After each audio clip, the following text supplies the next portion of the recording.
आज सकाळपासून होणाऱ्या बर्फाच्या वृष्टीमुळे शिमलाच्या छोट्याशा गावाला जोडणारा रस्ता हा भारी बर्फामुळे बंद पडला होता.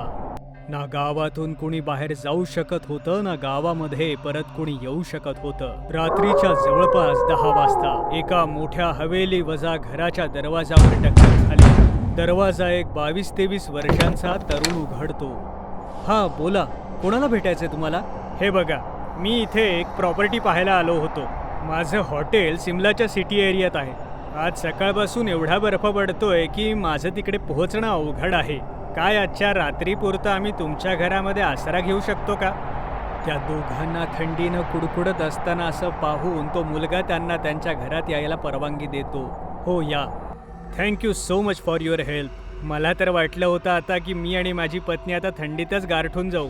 बाय द वे, माझं नाव राकेश आणि ही माझी पत्नी नैना. हाय, मी किशोर आणि हा माझा मित्र अनूप. तुम्ही दोघं केव्हापासून इथे राहताय? खरं तर हे आमचं घर नाहीये. खरं तर आम्ही पण इथे आमच्या शॉर्ट फिल्मच्या शूटिंग करता आलो आहोत. आम्ही सुद्धा हा बंगला काही दिवसांकरता रेंटनी घेतला आहे. ते चौघं बोलतच असतात, पण त्याच वेळेला अचानक लाईट निघून जाते. अरे, हे काय झालं? असं वाटतंय वादळामुळे वीज गेली असावी. आता काय करायचं? करायचं काय म्हणजे आता घरामध्ये आपण मेणबत्ती किंवा काही दिवा सापडतोय का बघू.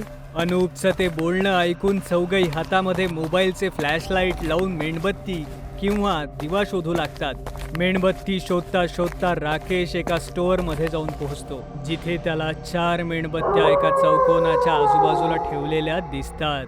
अरे, हा बोर्ड कसला? आणि या मेणबत्त्या अशा बोर्डवरती सजवून का ठेवलेल्या आहेत? राकेशला माहिती नव्हतं की हा बोर्ड काही मामूली बोर्ड नाहीये. जर या बोर्डावर ठेवलेली मेणबत्ती चुकून जरी कुणी विझवली तर या घरात मृत्यूचं तांडव सुरू होईल. धोक्याची कल्पना नसणारा तो राकेश त्या बोर्डला उचलून हॉलमध्ये घेऊन येतो आणि मेणबत्ती लावून अनूपला तो म्हणतो, अरे अनूप, हा बघ रे कसा विचित्र बोर्ड आहे. यावर कोणीतरी मेणबत्त्या चिटकवल्या आहेत. अरे, हा तर ओयजा बोर्ड आहे. हा इथे काय करतोय? असं वाटतंय की या घरात जो राहायचा त्याला या खतरनाक खेळांचा शौक होता. मग तर आपल्याला हा बोर्ड एकदम योग्य वेळेत मिळालाय. लाईट गेल्यामुळे आपण सगळे आता बोर होत आहोत. तर आज रात्री या बोर्ड सोबत आपण काही नवीन गेम खेळूयात का? हा, का नाही? या वादळी रात्री जोरदार हवा आणि बर्फाच्या पावसात भूताला बोलवण्याच्या या गेम मध्ये खूप मजा येईल. काय तुम्ही पण आमच्या सोबत गेम खेळणार का? नाही, भूताला बोलवणारा हा भयानक खेळ आम्ही नाही खेळणार.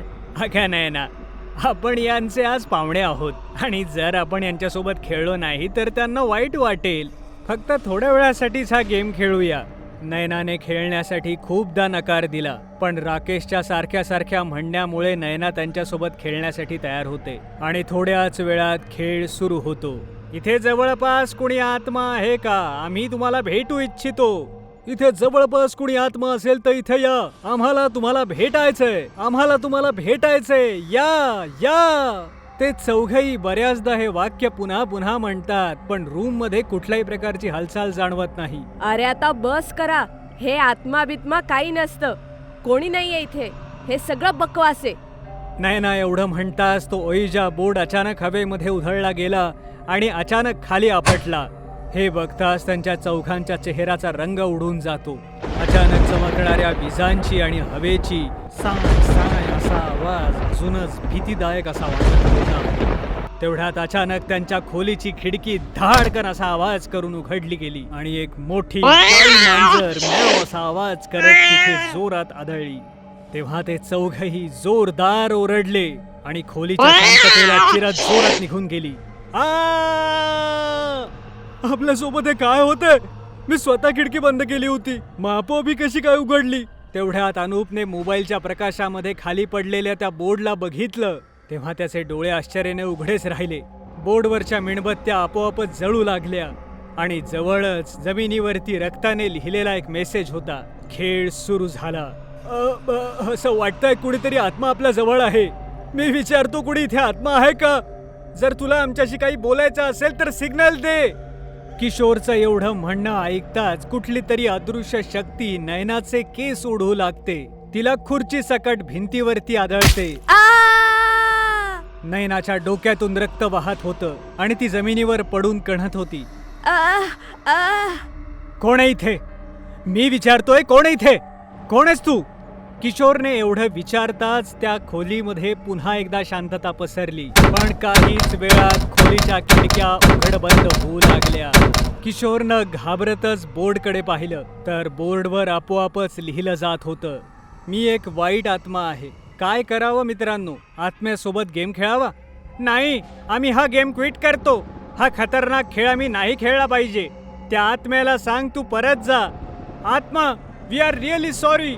आम्हाला हा गेम नाही खेळायचा आहे. एवढे बोलताच किशोरच्या चेहऱ्यावरचे हावभाव बदलू लागले.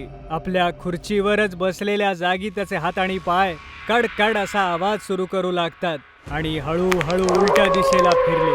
किशोरचा चेहरा पांढरा पडला होता आणि एकानंतर एक खोल जखमा त्याच्या चेहऱ्यावरती दिसू लागल्या. घाबरवणाऱ्या आवाजामध्ये किशोर ओरडत म्हणाला, खेळ तर आता सुरू झालाय. आता इथून कोणी जाऊ शकत नाही, ना तुम्ही ना मी. हे पाहून नयना खूप घाबरून गेली. तिने राकेशचा हात जोरात पकडून ठेवला आणि उसासे देऊ लागली. हे सगळं काय होतंय? हा कोणाचा आत्मा आहे आणि ह्याला आपल्याकडून काय हवंय? अंधाऱ्या खोलीमध्ये तिघेही घाबरले होते. तेवढ्यात अचानक त्यांनी काहीतरी बघितलं. ते पाहून त्यांचा श्वास घशातच अडकला. किशोर उलट्या पावलांनी जनावरासारखा भिंतीवर चालत होता आणि तिघांकडे भयानक अंदाजामध्ये मान हलवून हसत होता. त्यानंतर खिडकीतून जाऊन तो सरळ पर्वतावरून खाली पडला. हे बघून राकेश, नयना आणि अनुप जीव वाचवण्यासाठी दरवाजाच्या दिशेने धावतात, पण सगळे दरवाजे आपोआप बंद होऊन जातात. राकेश, मला खूप भीती वाटते. मला लवकर इथून बाहेर काढ, लवकर इथून बाहेर काढ. तेवढ्यात राकेश भयानक अंदाजात म्हणाला, या गेमचा नियम आहे. तुम्ही या गेमला मध्येच सोडून जाऊ शकत नाही. तुम्ही हा नियम मोडलेला आहे. आता तुम्ही सगळे मरणार आहात. तुम्ही सगळे मराल. राकेश, तुला काय झालंय? राकेश, नाही ना, असं वाटतंय की राकेशच्या शरीरावर भूताने कब्जा केलाय. तेवढ्यात राकेश जोरात ओरडतो आणि त्याच्या उघड्या तोंडातून हजारो किडे अचानक बाहेर पडू लागतात. अनुप, माझ्या राकेशला हे काय झालंय? नाही ना, हा तुझा राकेश नाही, हा मृत्यू आहे. मृत्यू, ज्याच्यापासून वाचण्यासाठी आपल्याला पळावं लागेल. नाही ना, पळ. नाही ना, पळ. नाही, काही झालं तरी मी राकेशला घेतल्याशिवाय नाही जाणार. वेड्यासारखं करू नकोस. नाही ना, हा तुझा नवरा राकेश नाहीये. जीव वाचवायचा असेल तर पळ. अनुपने लाख वेळा समजावून सांगितलं तरी नयनाने नाही ऐकलं आणि राकेशच्या जवळ जाऊन तिनं आपल्या मृत्यूला निमंत्रण दिलं. राकेश, तुला काही नाही होणार. मी आहे ना, चल माझ्यासोबत. राकेशनं तिचे केस ओढून तिला वरती छताकडे फेकलं. छताला आदळून जखमी नयना विवळत होती जमिनीवर. तेवढ्यात खोलीमध्ये जोराचा वारा सुटतो आणि खोलीमध्ये लावलेलं झुंबर जोर जोरात खाली लागतं. हलता हलता अचानक ते झुंबर जोरात खाली येऊन पडतं. राकेशने पाहताच ते सगळे तुटलेले तुकडे नयनाच्या शरीरामध्ये जाऊन घुसतात. नयनाचं जखमी शरीर पुन्हा एकदा हवेमध्ये उधळतं आणि पूर्ण जोरात जमिनीवरती जोरात आदळतं. जमिनीवर पडताच नयनाचा मृत्यू होऊन जातो. हे माझं घर आहे आणि माझ्या मर्जीशिवाय इथे कोणीही दुसरं येऊ शकत नाही. आता बाकी उरलेल्याला मी संपवून टाकतो. अनुप लपूनच हे सगळं बघत असतो. तेवढ्यात अचानक राकेश तिथे नॉर्मल होतो. राकेश नॉर्मल झाल्यानंतर अचानक तिथे भयानक शैतान उपस्थित होतो. कसा वाटला माझा हा खेळ? मला नाही खेळायचा हा खेळ. मला जाऊ दे, देवासाठी मला जाऊ दे. असा कसा जाऊ देऊ? अजून तर तुला आणि तुझ्या साथीदाराला मारायचं शिल्लक आहे. जसा राकेश आपला जीव वाचवण्यासाठी धावतो, शैतान त्यालाही आदळून आदळून मारतो. अनुप दुसऱ्या खोलीत लपून हे सगळं काही पाहत होता. तेवढ्यात त्याला कोणीतरी पाठीमागे आपल्या आहे अशी जाणीव होते आणि तो मागे वळून बघतो तर त्याच्या मागे शैतान उभा असतो. माझी चूक झाली, मला माफ कर, मला जाऊ दे प्लीज. असं कसा जाऊ देऊ? खेळ अजून बाकी आहे. तुला खेळ खेळायचा खूप शौक आहे ना? तर चल मग शेवटचा एक खेळ होऊन जाऊ दे. आणि मग अनूपचं शरीर हवेमध्ये उडू लागतं. मला सोड. आणि पुढच्या क्षणी तो जमिनीवर आदळतो आणि त्याचा जीव निघून जातो. हे बघून सैतान मोठ्याने म्हणाला, आत्म्याशी खेळणं म्हणजे मृत्यूला निमंत्रण देणं. जो कोणी या बोर्डाने आम्हाला बोलवेल त्याला मी जिवंत नाही सोडणार. मग आपोआप हवेलीचा दरवाजा आपोआप बंद होऊन जातो. आत्मा शरीरात असते तर चांगलं वाटते. जर तीच आत्मा शरीरातून बाहेर निघून भटकायला लागते तर जीव घेतल्याशिवाय राहत नाही. ही गोष्ट सुद्धा अशाच आत्म्याशी जोडलेली आहे. एक प्रेमी युगल ज्यांचं आत्ता लग्न झालं होतं, ते आपल्या हनीमूनवर निघाले होते. रात्रीच्या सन्नाट्यामध्ये ते दोघं एका शांत रस्त्यावरून जात होते. काही दूर गेल्यानंतर त्यांची कार एका अचानक सुमसाम रस्त्यावर थांबली. अरे यार, या गाडीला काय झालं? वाटतं इंजिन गरम झालं. डार्लिंग, तू कारमध्येच बस, मी लगेच जाऊन गाडी ठीक करतो. पंकज गाडीमधून खाली उतरून गाडी ठीक करण्यासाठी पुढे आला. त्याची गाडी खूपच गरम झाली होती. तो आपल्या पत्नीला म्हणाला, गाडीमध्ये पाणी टाकावं लागेल, गाडी गरम झाले. मी कुठे आजूबाजूवरून पाणी घेऊन येतो. ठीक आहे, पण जरा लवकर ये हा. इथे इतका अंधार आहे आणि आजूबाजूला सुद्धा कोणी दिसत नाहीये. ठीक आहे, मी असा गेलो आणि असा आलो. पंकज असं म्हणून पाण्याची खाली बॉटल घेऊन निघून गेला. पल्लवी एकटीच गाडीत बसलेली आहे. आजूबाजूला अंधाराशिवाय काहीच दिसत नाहीये. काही वेळानंतर पल्लवीची नजर एका झाडाजवळ ठेवलेल्या बाहुलीवर गेली. अरे वा, ही बाहुली किती सुंदर आहे. मी तिला घेऊन येते. पल्लवी त्या बाहुलीला बघून तिला घेऊन येण्यासाठी कारमधून बाहेर निघाली. ती इथे तिथे पाहते आणि त्या बाहुलीला घेऊन गाडीमध्ये येऊन बसते. तेवढ्यात पंकज सुद्धा पाणी घेऊन येतो आणि गाडीच्या इंजिनमध्ये टाकून गाडी स्टार्ट करून घरी येतात. पल्लवी त्या बाहुलीला आपल्या बेडरूममध्ये ठेवते. काही वेळानंतर सकाळ होते आणि पंकजला आज आपल्या कामानिमित्त कुठल्या दुसऱ्या शहराला जायचं होतं. तो तयार होऊन निघून गेला. घरात एकटीच पल्लवी राहते. तो आपलं संपूर्ण काम संपवून झोपायला निघून जाते. आता रात्रीचे 12 वाजले होते. पल्लवीला झोप येत नव्हती. कसे तरी करून तिचे डोळे झाकले गेले. तर काही वेळानंतर तिला कोणाच्या तरी रडण्याचा आवाज ऐकू आला. पल्लवी उठली आणि इथे तिथे पाहायला लागली.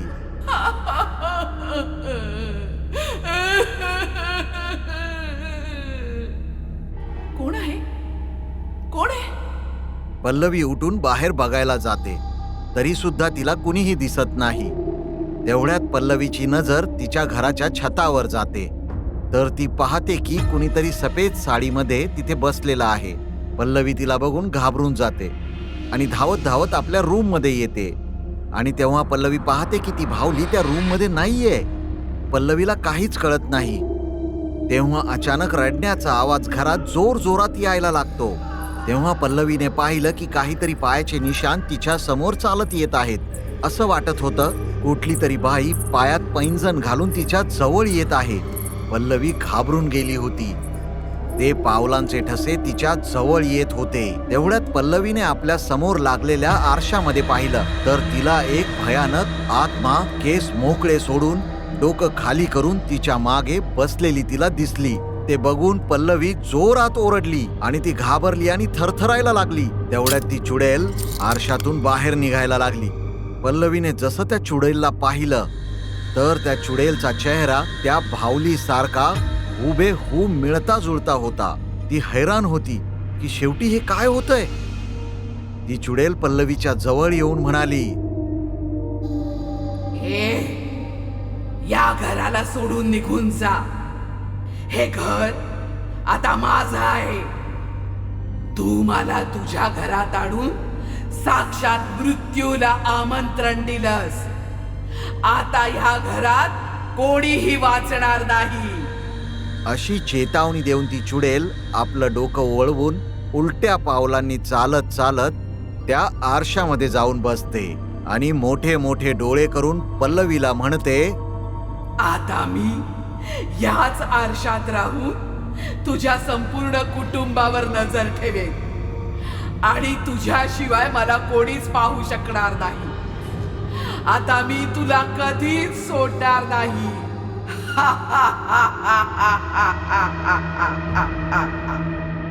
असं म्हणून चुडेल खूप जोर जोरात हसायला लागते. बाहेर तिचं हसणं ऐकून कुत्रे सुद्धा आकाशाकडे तोंड करून रडायला लागतात. वेगवेगळ्या आजारांमुळे पल्लवीला रात्रीची झोप लागत नव्हती.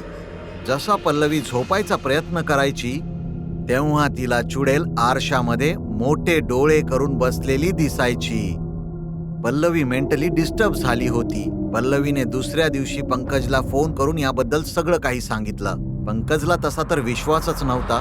तरीही तो दुसऱ्या संध्याकाळी घरी आला. जेव्हा पंकज घरी आला तो घराच्या आतमध्ये जसा दाखल झाला तसा त्याला खूप घाणेरडा वास यायला लागला. तो वास इतका घाण होता एखादं शरीर सडल्यासारखा. तो म्हणाला, पल्लवी, घरात एवढा घाण वास का येतोय? पंकज, मी तुला सांगितलं होतं ना की या घरामध्ये एक भयानक आत्मा आली येते. त्याच्यामुळेच असेल ते.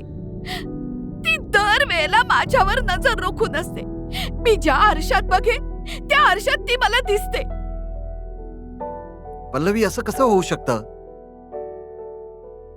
पल्लवीने आपलं म्हणणं पंकजला समजवण्याचा खूप प्रयत्न केला. पंकजचा त्यावर विश्वासच नव्हता. मग तो रात्री झोपून जातो आणि पल्लवी सुद्धा झोपते. तेवढ्यात पल्लवीला आवाज यायला लागतो. पल्लवी, ए पल्लवी, अगं झोपतेस काय? चल उठ. पल्लवीचे जसे डोळे उघडतात तर ती पाहते की ती चुडेल पंकजच्या डोक्याजवळ बसलेली आहे. त्याच्या डोक्यावरून हात फिरवत आहे. पंकजला सोड, प्लीज पंकजला सोड. आम्ही काय बिघडवलंय तुझं? तेवढ्यात पंकजचे डोळे उघडतात. काय झालं पल्लवी? कुणाला सोडून दे? काय बोलतेस? पंकजला ती आत्मा दिसत नाही, पण ती आत्मा लगातार पंकजकडेच बघत असते. पल्लवी खूप सांगण्याचा प्रयत्न करते पण पंकजचा विश्वासच बसत नाही. मग ती आत्मा म्हणते, तू लाख प्रयत्न करशील पण मला तुझ्याशिवाय कोणी बघू शकत नाही. तुम्ही दोघही जण याच घरात मारले जाणार आहात. माझा आत्मा गेली अनेक वर्ष भटकत होता मानवी शरीरासाठी. मी तुझ्या पतीच्या शरीरात माझा आत्मा टाकून त्याला आपलं बनवेन आणि मग त्याला मारून त्याला आपल्या बरोबर घेऊन जाईन.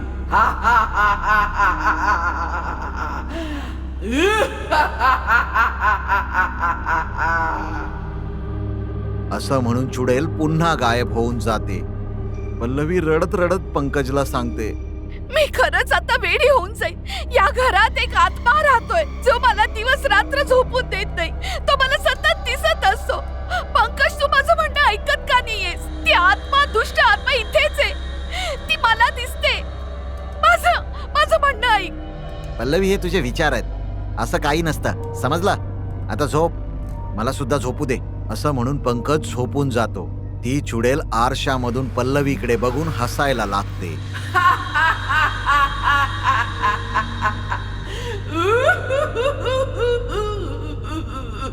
आणि पुढच्या क्षणामध्ये भयानक आवाज मध्ये रडायला सुद्धा लागते.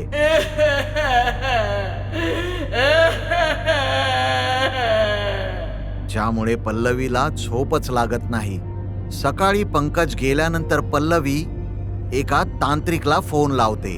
तांत्रिक जेव्हा घरात पाऊल ठेवतो तो तसंच म्हणतो की या घरात एका श्रापित आत्मेचा कब्जा आहे, जिला तू नकळत घेऊन आली आहेस.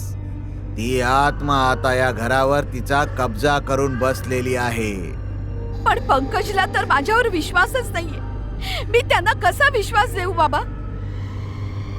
तांत्रिक आपल्या झोळीतून एक लिंबू काढतो आणि घरातल्या समोर अंगणामध्ये ठेवून देतो आणि मग म्हणतो, हे बघ, आज अमावस्येची रात्र आहे.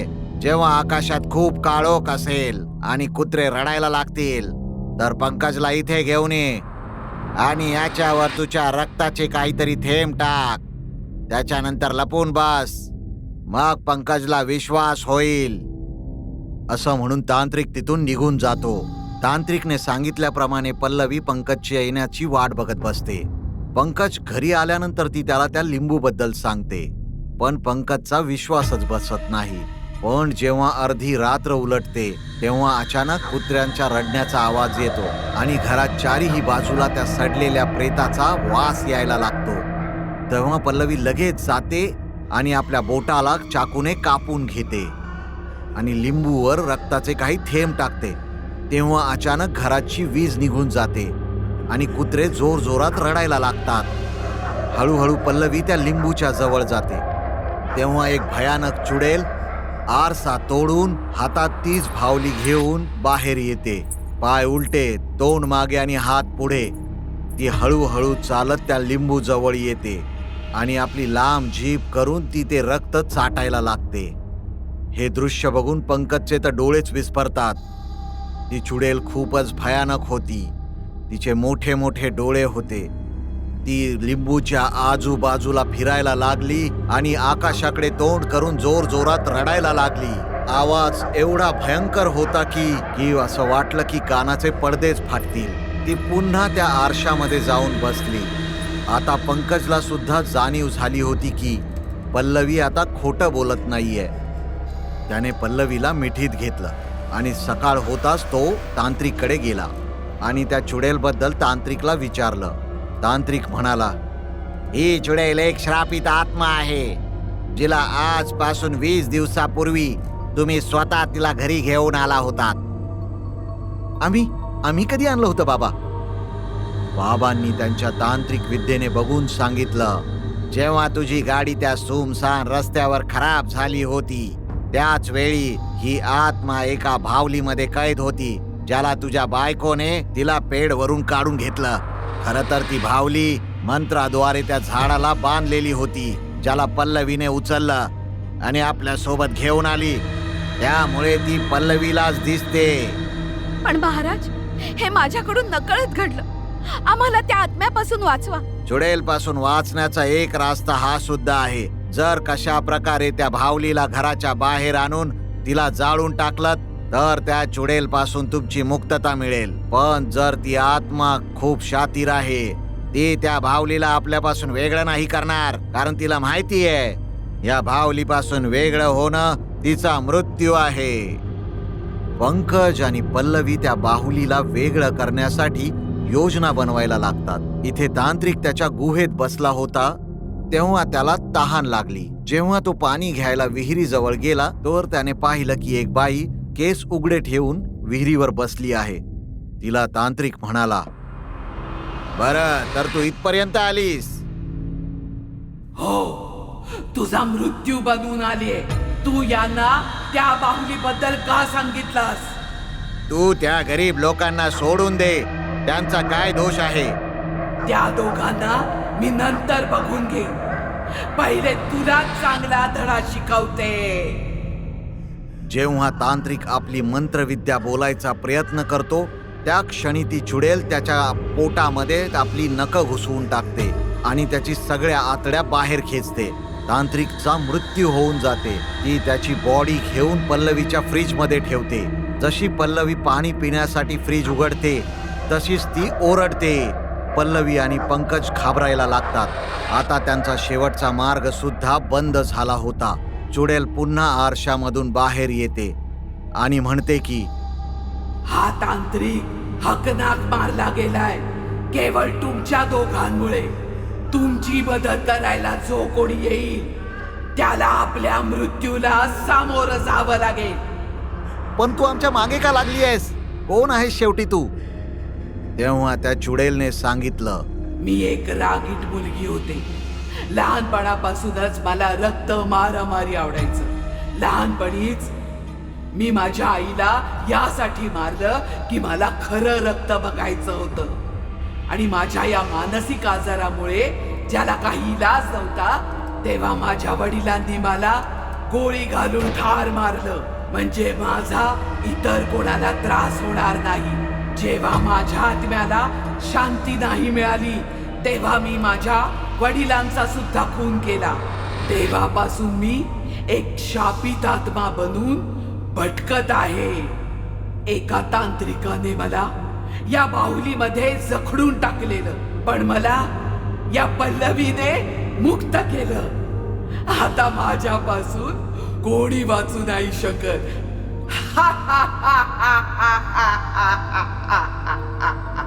जेव्हा चुडेल हसण्यात दंग असते, पल्लवी लगोलग तिच्या हातातली बाहुली घेऊन घराच्या बाहेर निघून येते. हे बघून चुडेलला राग येतो आणि पल्लवीच्या पाठला करत ती बाहेर येऊन तिच्यावर प्रहार करायला लागते. तेव्हा पल्लवी लवकरात लवकर समोर लागलेल्या आगीमध्ये ती बाहुली फेकून देते. चुडेल त्या बाहुलीला वाचवण्यासाठी आगीमध्ये उडी मारते. तशीच ती आगीमध्ये जळून भस्म होते.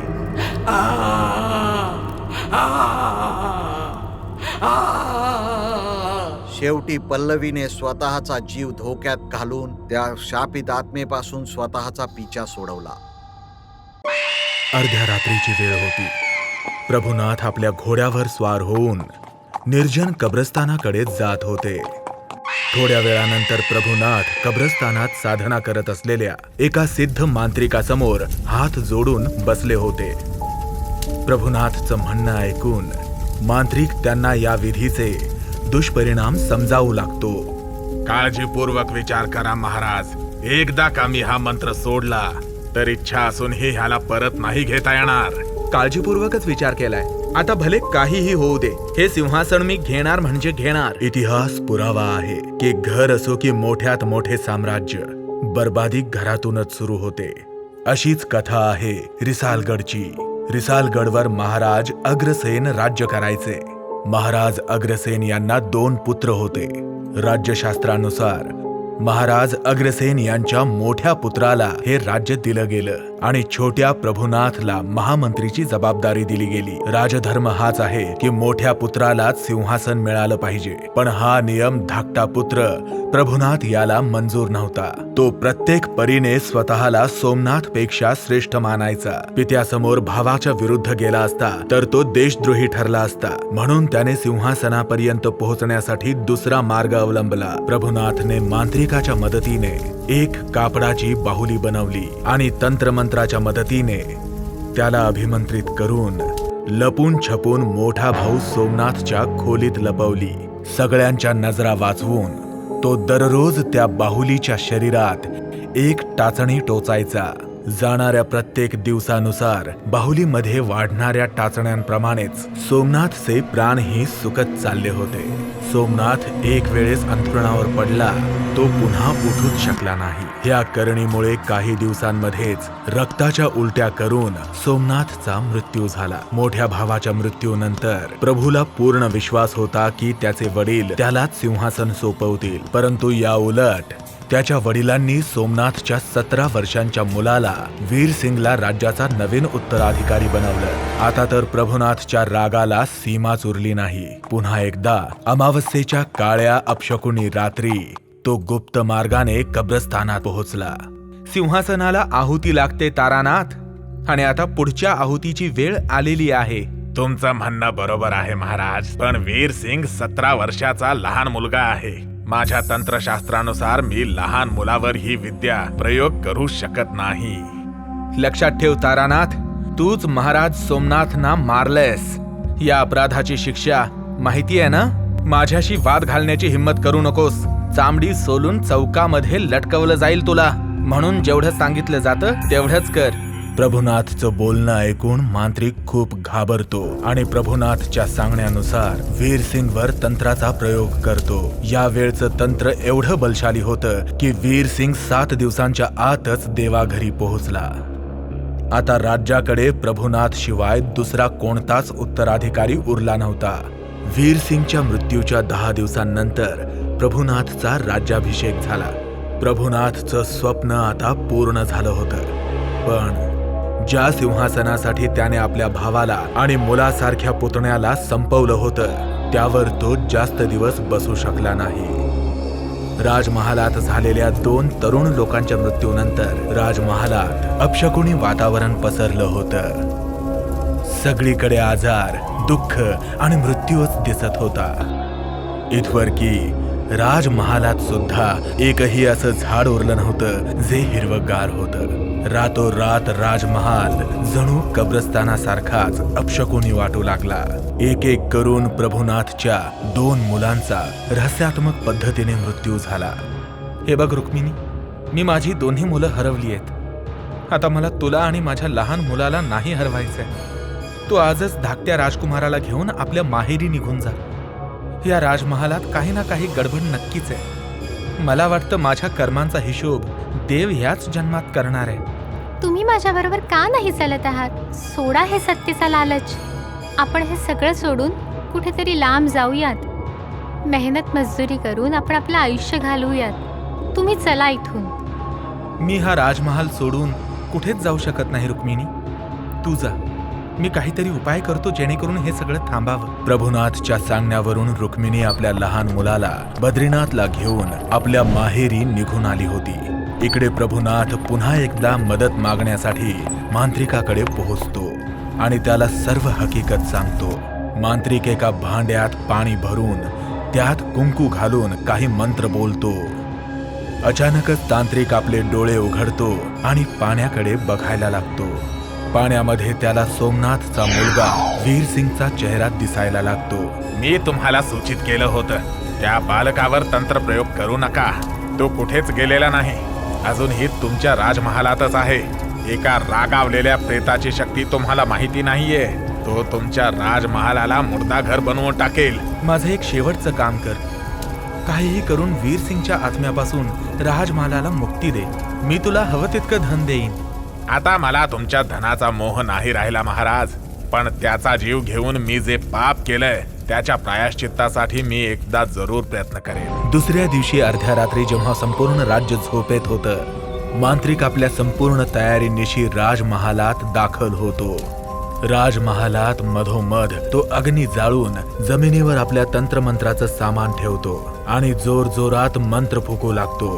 थोड्या वेळातच राजमहालात जोराचं वादळ येतं. असं वाटत होतं जणू काही हे वादळ सगळं काही उजाड करून टाकेल. महालाचे दरवाजे आणि खिडक्या जोराच्या वादळामुळे एकमेकांवर आपटून विचित्र आवाज करत होते. राजमहालात ठेवलेले मौल्यवान सामान एक एक करून जमिनीवर पडून फुटत होते.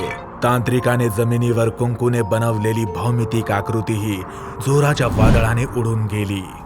काही वेळानंतर वादळ अचानक थांबतं. तांत्रिक आणि प्रभुनाथ जमिनीकडे बघतात तर त्यांना जमिनीवर काही अक्षरं दिसतात.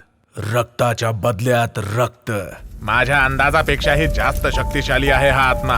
माझं म्हणणं ऐका, तुम्ही महाल सोडून निघून जा.